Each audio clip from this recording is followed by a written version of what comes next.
Hello listener, आज मैं आपके सामने क्लास 9 की मॉडल प्रश्न प्रारूप लेकर आया हूँ जो 2021 के लिए महत्वपूर्ण है।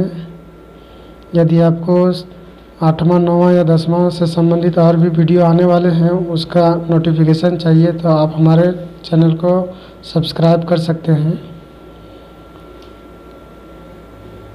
इसमें हमारा जो 2021 के लिए 50 क्वेश्चन दिए गए हैं MCQ में।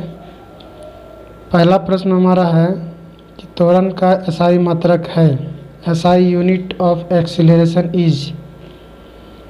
तो पहला दिया है मीटर प्रति सेकंड, मीटर प्रति सेकंड स्क्वायर, मीटर स्क्वायर प्रति सेकंड स्क्वायर। तो इसका त्वरण को ए कहते हैं। ए का SI यूनिट जो होता है मीटर प्रति सेकंड स्क्वायर होता है। इसका आंसर सी हुआ।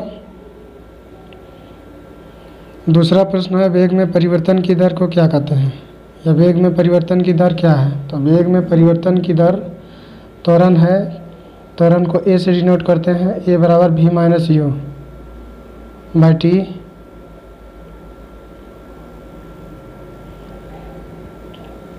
तीसरा जो प्रश्न है हमारा, एक कार 2 घंटे में 100 सेंटीमीटर की दूरी तय करती है, 100 किलोमीटर की दूरी तय करती है। A car travels a distance of 100 kilometre in 2 hour, its average speed is. एक कार 2 घंटे में 100 किलोमीटर की दूरी तय करती है, इसकी औसत चाल है। तो 2 घंटे से हम 100 को भाग देंगे तो 50 आएगी, इसलिए इसका आंसर जो है बी होगी। चौथा प्रश्न हमारा है 2 kg द्रव्यमान वाली वस्तु को 5 मीटर प्रति सेकंड स्क्वायर की दर से त्वरित करने में कितने बल की आवश्यकता होगी। तो एम हमारा 2 kg दिया हुआ है, ए जो दिया हुआ है 5 मीटर प्रति सेकंड स्क्वायर। तो बल निकालना तो एफ बराबर एम ए होता है। तो 2 × 10 मीटर पर सेकंड स्क्वायर मतलब 10 न्यूटन। इसका आंसर हमारा बी होगा।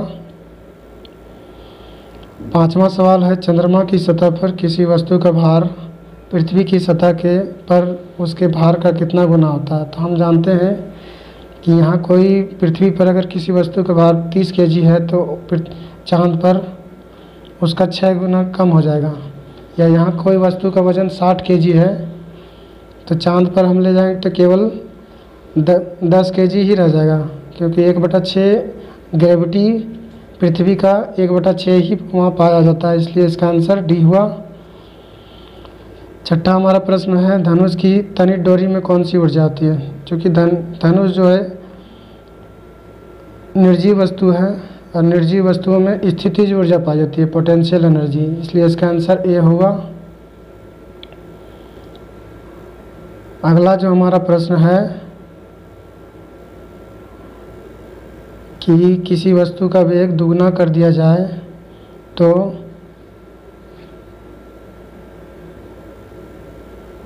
इसकी गतिज ऊर्जा कितनी हो जाएगी। तो किसी वस्तु का वेग दुगना कर दिया जाए तो इसकी गतिज कितनी हो जाएगी। तो काइनेटिक एनर्जी जो होती है गतिज ऊर्जा 12 mv²।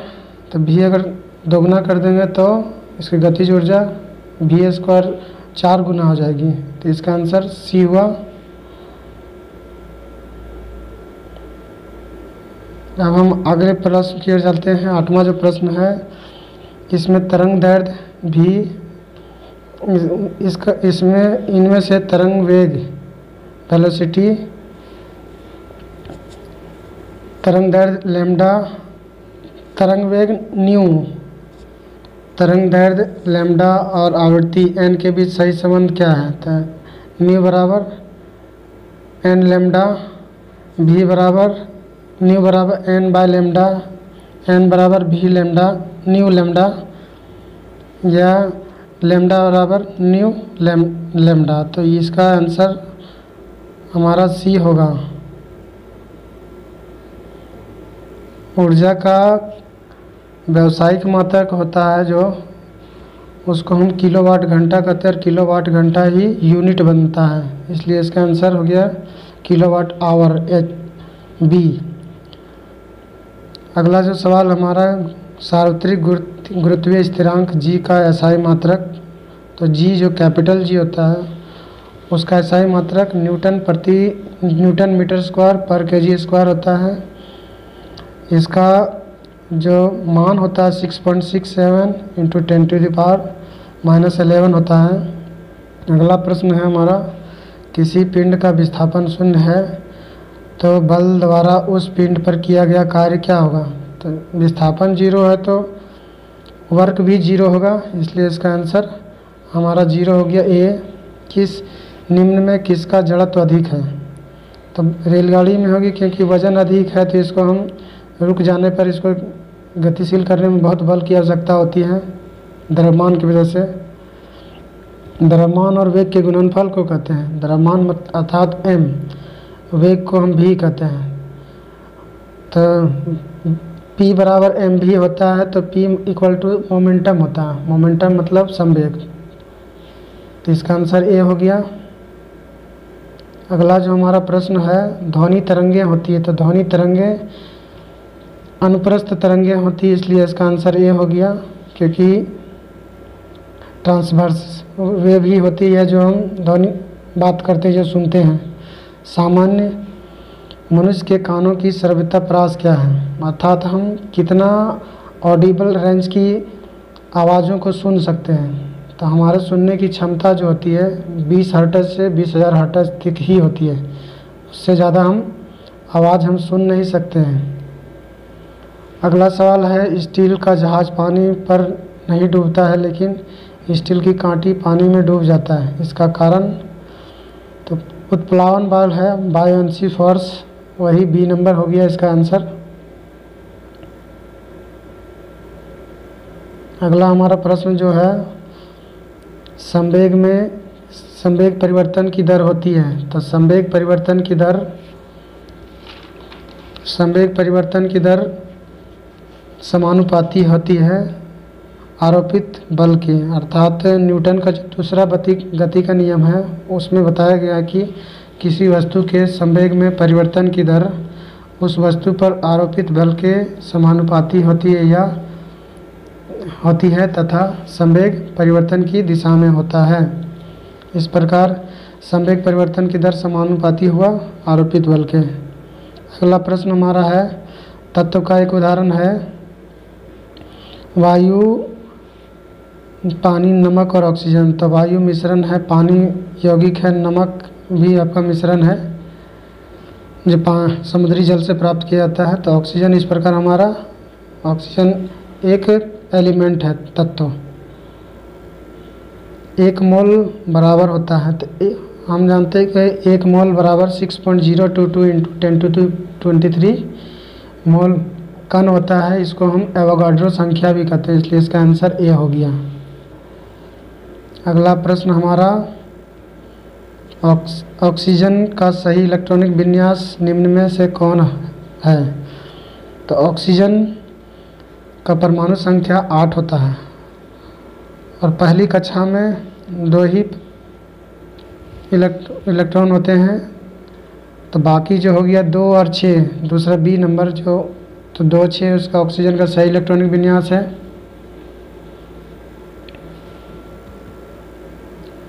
अगला सवाल है 21वां, प्रतीक 6C12 से कार्बन की द्रव्यमान संख्या बताइए। तो 6C12 जो है द्रव्यमान संख्या, नीचे जो होता है परमाणु संख्या होता है और ऊपर में होता है द्रव्यमान संख्या। तो ऊपर में द्रव्यमान संख्या है 12, तो इस प्रकार इसका आंसर बी हो गया। अब आते हैं 22वां सवाल, तत्व का परमाणु क्रमांक ए तथा परमाणु द्रव्यमान जेड है, तो उसके परमाणु में उपस्थित न्यूट्रॉन की संख्या होगी। तो हम जानते हैं कि n बराबर a माइनस जेड होता है। n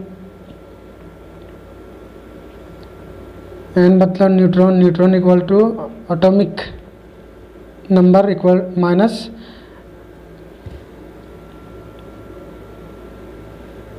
atomic mass. तो इसका आंसर जो है सी हो गया। तो किस अवस्था में अणुओं की ऊर्जा अधिकतम होती है। तो अणु जो होता है अधिकतम ऊर्जा गैस में होती है, क्योंकि गैस के द्वारा ही हम खाना पकाते हैं और चीज़ करती है तो गैसों में ऊर्जा बहुत ज़्यादा आती है। तो 10 डिग्री सेल्सियस तापक्रम बराबर है 0 डिग्री सेल्सियस बराबर होता है 273.13 केल्विन। तो 10 है तो 273 में 10 जोड़ेंगे तो 283। इसका आंसर बी हुआ।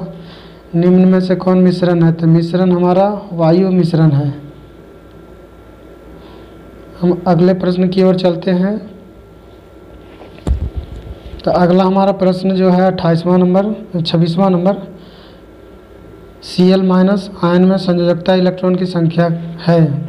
तो क्लोरीन की परमाणु संख्या 17 होती है, 2 8 7 निकालते हैं तो 7 इसका बाहरी कक्षा में जो होता है वो वही संयोजकता होती है, लेकिन माइनस दिया हुआ एक तो 7 और 1 माइनस में रहता है तो जुड़ता है, प्लस होती है तो घटता है। तो -1 है आयन, तो 7 और 1 8। इस प्रकार इसका जो आंसर हुआ हमारा बी हुआ 8। रदरफोर्ड का अल्फा कण प्रकीर्णन प्रयोग किसकी खोज के लिए उत्तरदायी था?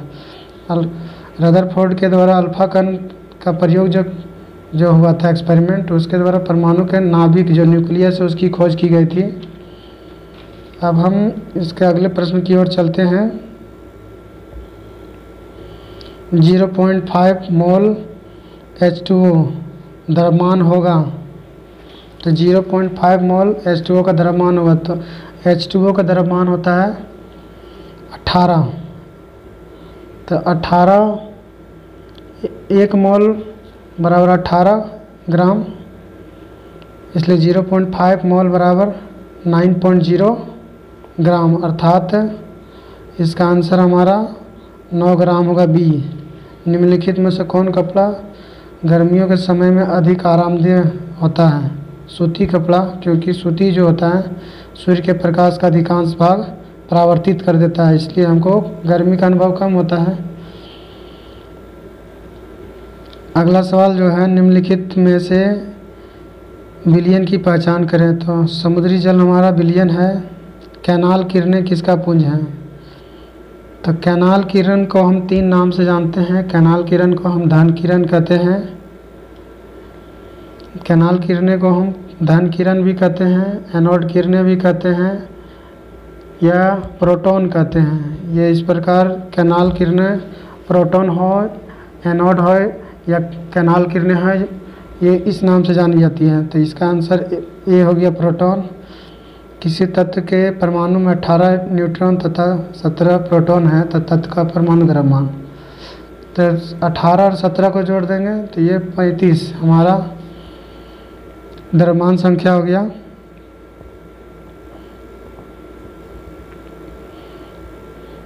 सोडियम का सही इलेक्ट्रॉनिक विन्यास निम्न में से कौन सा है? सोडियम का परमाणु संख्या 11 होता है, इस प्रकार 2 8 1, इसका डी नंबर हो गया आंसर।